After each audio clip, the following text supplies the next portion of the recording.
ಈ ತಾಲೂಕಿನ ಸೇವೆ ಮಾಡುವಂಥ ಅವಕಾಶವನ್ನು ಈ ತಾಲೂಕಿನ ಮಹಾಜನತೆ ನನಗೆ ಮಾಡಿಕೊಟ್ಟಿದ್ದಾರೆ. ನಾನು ಚಿರಋಣಿಯಾಗಿದ್ದೇನೆ. ಆ ಜನರ ಋಣವನ್ನು ಈ ಜನ್ಮದಲ್ಲಿ ತಿಳಿಸಕ್ಕೆ ಸಾಧ್ಯ ಇಲ್ಲ.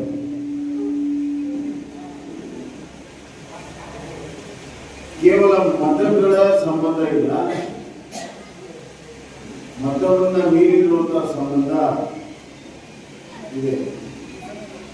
ಅತ್ಯಂತ ಆತ್ಮೀಯವಾಗಿರುವಂತಹ ಒಂದು ಸಂಬಂಧ ಇದೆ.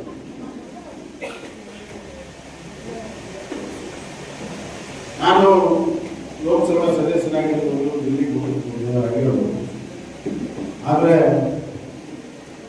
ಸಿದ್ದರಾಮಯ್ಯ ತಾಲೂಕಿಗೆ ಬಂದಾಗ ನನಗಾಗುವಂತಹ ಸಂತೋಷ ಮತ್ತೆಲ್ಲೂ ಸಿಗುವುದಿಲ್ಲ.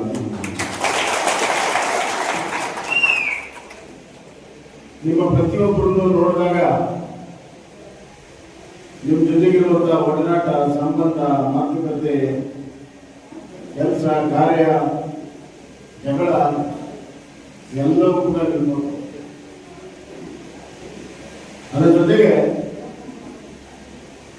ನಾನು ಬಂದಾಗ, ನಿಮ್ಮ ಊರಿಗೆ ಬಂದಾಗ, ನಿಮ್ಮ ಮನೆಗೆ ಬಂದಾಗ ಆ ತೋರಿಸಿರುವಂಥ ಪ್ರೀತಿ, ಗೌರವ, ವಿಶ್ವಾಸ ನನಗೆ ಮರೆಯಕ್ಕೆ ಸಾಧ್ಯ ಇಲ್ಲ.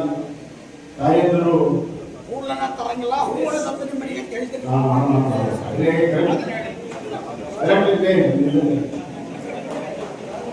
ಅವನು ಎರಡು ವಿಚಾರಗಳಲ್ಲಿ ಎರಡೂ ಬರೋಬ್ಬರಿ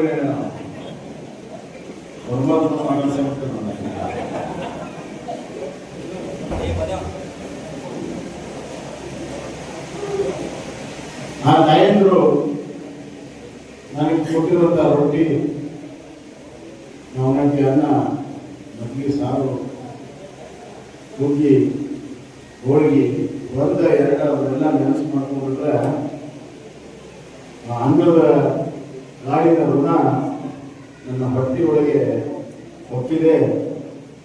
ಅದರ ಮುಖಾಂತರ ನನ್ನ ಹೃದಯದಲ್ಲಿ ಒಂದು ಶಾಶ್ವತವಾಗಿರುವಂತಹ ಸ್ಥಾನ ಮಾಡಿದೆ ಅಂತ ನಾನು ಹೇಳಕ್ಕೆ